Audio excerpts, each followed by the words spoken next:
एक जंगल में कालू कौवा और एक चिड़िया रहा करते थे। कालू कौवा बहुत ज्यादा आलसी था। वो बस खाता और पूरा दिन सोता। उसको दूसरा कोई काम ही नहीं था। और चिड़िया बहुत ज्यादा मेहनती थी। वो सारा काम अपना टाइम से पूरा कर लेती थी। इस बार जंगल में बारिशें आने वाली थी और ये बात चिड़िया को पहले ही पता लग जाती है, तो चिड़िया भोजन जमा करना शुरू कर देती है ताकि चिड़िया को बारिश के मौसम में बाहर न जाना पड़े और भोजन चिड़िया को मिलता रहे। अरे कालू भैया, क्या कर रही हो आप?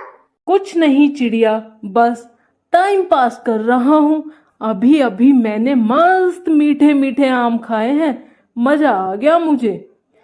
क्या कालू भैया, मीठे मीठे आम खाए हैं? आपको पता है ना, बारिश आने वाली है।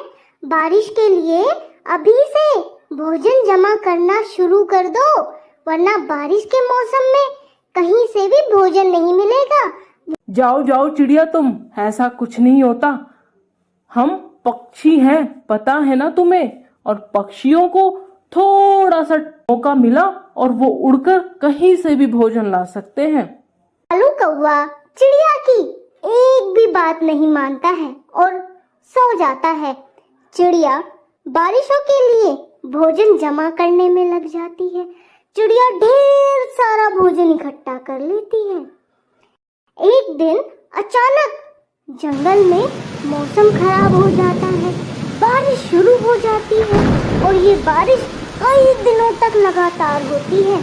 चिड़िया को तो कोई चिंता थी नहीं, क्योंकि चिड़िया के पास ढेर सारा भोजन जमा था।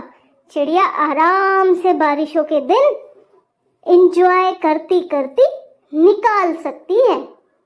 लेकिन दूसरी तरफ कालू कौवा, उसके पास भोजन के नाम पे एक दाना भी नहीं था। अरे क्या करूं मैं, ये कई दिनों से बारिश लगातार हो रही है, रुकने का तो नाम ही नहीं ले रही। मुझे बहुत जोरों से भूख लगी है और मेरे पास कुछ खाने को भी नहीं है, एक दाना तक नहीं है। कैसे कैसे क्या करूं? काश मैंने चिड़िया की बात मान ली होती और बारिशों के दिनों के लिए भोजन जमा करना शुरू कर दिया होता, तो आज मैं भूखा नहीं मरता, मेरे पास भी ढेर सारा भोजन होता। कालू कौवा ऐसे बातें कर ही रहा होता है, तभी चिड़िया वहां आती है और कालू कौवे के लिए भोजन लाती है। कालू भैया देखो, खाना लाई हूँ मैं आपके लिए। बारिश कई दिनों तक चलेगी, आप कब तक भूखा रहोगे? लो, ये खाना खा लो आप। चिड़िया मुझे माफ कर दो, अगर उस दिन मैंने तुम्हारी बात मान ली होती तो आज मेरे पास भी भोजन होता और मैं भूखा ना मर रहा होता। कोई नहीं कालू भैया, आगे से याद रखना कि हमें थोड़ी बहुत भविष्य की सोच कर भी चलना चाहिए।